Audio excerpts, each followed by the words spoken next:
Welcome back to the first 30 days. I'm Vanessa Reed, here to provide clear and factual updates on government actions. Today, we're focusing on President Trump's recent immigration policies, the numbers behind them, and their impact on various communities. Let's dive in. 1. Executive orders on immigration. On January 20, 2025, President Trump signed 10 executive orders targeting immigration. These directives emphasize stricter border security, revisions to asylum procedures, and an increase in deportations. Resumption of border wall construction. The administration has restarted building the U.S.-Mexico border wall, redirecting existing Department of Homeland Security funds to resume halted projects. Termination of catch and release. The policy allowing migrants to live freely in the U.S. while awaiting court hearings has been abolished. Now, they're either detained or sent back to Mexico during their legal proceedings. Expansion of deportation operations. Immigration and Customs Enforcement (ICE) has intensified efforts, focusing on undocumented individuals with prior removal orders and increasing the number of deportation flights. Reinstatement of the Remain in Mexico policy. Asylum seekers are now required to stay in Mexico while their claims are processed in U.S. courts. Deployment of National Guard to the border. Several Republican-led states have sent National Guard units to support Border Patrol agents, enhancing security along the southern border. 2. Deportation statistics and specific cases. Since the inauguration, the administration has deported approximately 37,660 individuals, with a significant number being from Latin American countries. NIPOST.com. Venezuelan migrants. In a notable operation, 177 Venezuelan migrants detained at Guantanamo Bay were deported to Honduras, from where they were transferred to a plane heading to Caracas. This action followed high-level discussions between U.S. and Venezuelan officials, marking a rare instance of cooperation between the two nations. elpaís.com.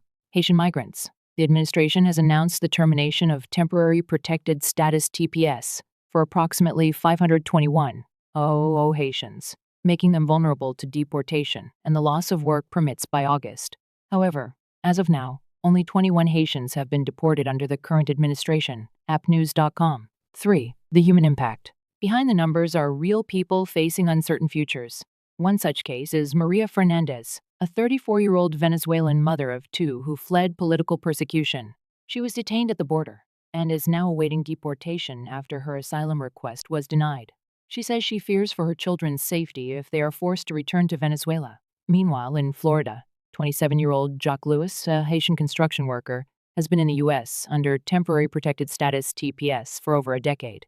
With the new policy changes, he faces possible deportation, despite having no criminal record and an American-born daughter. These stories highlight the difficult balance between enforcing immigration laws and addressing humanitarian concerns. 4. Border crossings and detentions. In the past month, Border Patrol agents have reported over 197,000 migrant encounters at the U.S.-Mexico border, a slight decrease from previous months. However, detainment numbers have risen, with over 34,000 migrants currently held in ICE facilities awaiting legal proceedings or deportation. With the administration's stricter policies, these figures are expected to fluctuate in the coming weeks. CBP.gov. 5. Public response and legal challenges. These policies have elicited varied reactions. Supporters argue that they are essential for upholding immigration laws and ensuring national security. Conversely, critics contend that such measures may lead to family separations, humanitarian issues, and potential violations of international asylum agreements. Legal challenges are already underway to contest several of these executive orders. So what's next?